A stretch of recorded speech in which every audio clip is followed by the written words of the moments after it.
आज हामी particles and anti पार्टिकल्सको रिसेन्ट ट्रेन्ड्स इन फिजिक्सको टपिक लिएर शिक्षा वर्ष प्रेजेन्ट भइसकेका छौँ। अब हामी कुरा गर्नु पर्दाखेरि particles and anti particles. Particle भनेको के हो? सुरुमा त्यो बुझ्नु जरुरी छ। पार्टिकल भनेको चाहिँ एउटा यति सानो एउटा म्याटर अथवा इनर्जी हो। त्यसलाई चाहिँ त्यसको प्रोपर्टिजलाई चाहिँ हामीले मेजर गर्न सकिन्छ। जस्तै त्यसको मास कति छ, त्यसको इलेक्ट्रिक चार्ज कति छ, त्यसको स्पिन के हो, क्लकवाइज हो कि एन्टी क्लकवाइज हो कि, त्यसको म्याग्नेटिक मुभमेन्ट हामीले मेजर गर्न सक्छौँ। अनि इक्जाम्पल्स अफ पार्टिकल।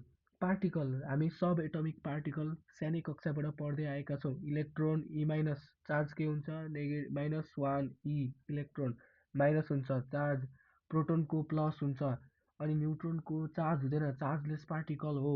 अनि what is anti particle? Anti particle भनेको चाहिँ कस्तो भन्दाखेरि an anti particle is a counterpart of particle having same mass spin but opposite charge and quantum number. पार्टिकललाई काउन्टर गर्ने, कोही यदि रिसा छ भने उसको साथी कस्तो हुनुपर्छ भन्दाखेरि शान्त स्वभावको हो। त्यस्तै एउटाको डिफेक्ट चाहिँ अर्कोले पुरा गरिदिन्छ भने हो। त्यही हाम्रो नेचरको एउटा राम्रो कुरा के छ भन्दाखेरि को एक्जिस्टेन्स के, एकअर्का मिलेर बस्ने हो। त्यस्तै पार्टिकललाई काउन्टर पार्ट गर्ने केले रहेछ, एन्टी पार्टिकलले रहेछ हो। एन्टी पार्टिकल, इलेक्ट्रोनको एन्टी पार्टिकल के होला, पोजिट्रोन। अब यसको चार्ज के हुन्छ, यता नेगेटिभ छ भने पक्कै यतापट्टि पोजिटिभ हुन्छ हो। यता प्रोटोनमा के छ, पोजिटिभ चार्ज छ। अब एन्टी प्रोटोनमा के हुन्छ, नेगेटिभ चार्ज हुन्छ।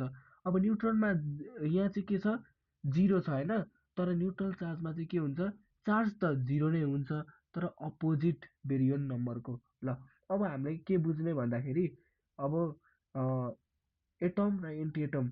यहाँ हेर्नुहोस्, हाइड्रोजनको एटम भनेको कस्तो हुन्छ भन्दाखेरि यसको प्रोटोन पी प्लस हुन्छ, यसको एन्टी प्रोटोन पी बार माइनस हुन्छ हो। त्यही अहिलेको कुरा। अनि यो एटम हुन्छ नि, यो एउटा पार्टिकल र अर्को एन्टी पार्टिकल मिल्यो भने के बन्छ भन्दाखेरि त्यसले रिलिज गर्छ धेरै इनर्जी, के को फर्ममा, गामा रेजको फर्ममा हो। अब त्यस्तै अब चारवटा फन्डामेन्टल फोर्सको बारेमा कुरा गर्छौँ। फन्डामेन्टल फोर्स भनेको चाहिँ कस्तो फोर्स भन्दाखेरि सबै फोर्स त्यसलाई चाहिँ एउटै रूपमा एक्सप्रेस गर्न सकिन्छ भने त्यो चाहिँ फन्डामेन्टल फोर्स हो। भनेको अहिले यो विश्वको नेचरमा भएका जति सबै फोर्सलाई हामीले यो चारवटा फोर्सको टर्ममा डिटरमाइन गर्न सक्छौँ। अब सबैभन्दा स्ट्रङ फोर्स कस्तो हुन्छ भन्दाखेरि स्ट्रङ फोर्स न्युक्लियर फोर्स हो। यो चाहिँ सबैभन्दा स्ट्रङ्गेस्ट फोर्स। अनि त्यसपछि आउँछ इलेक्ट्रोम्याग्नेटिक, अनि त्यसपछि हुन्छ ग्राभिटी, त्यसपछि हुन्छ विक फोर्स है। ग्राभिटी चाहिँ सबैभन्दा विकर फोर्स हुन्छ। ग्राभिटी चाहिँ सबैभन्दा विकर फोर्स हो।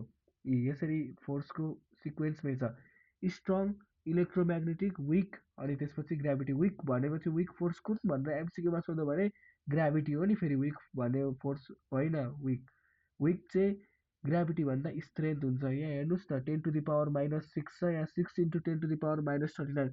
यो ठुलो कि यो ठुलो हो, यो ठुलो हो। किन ठुलो भन्दाखेरि यहाँ हेर्नुहोस्, यो माइनसमा छ नि त, अलिकति ख्याल गर्नुपर्छ हो। यसलाई नै हामीले यहाँ चित्रमा देख्न सक्छौँ। हस्त, धन्यवाद।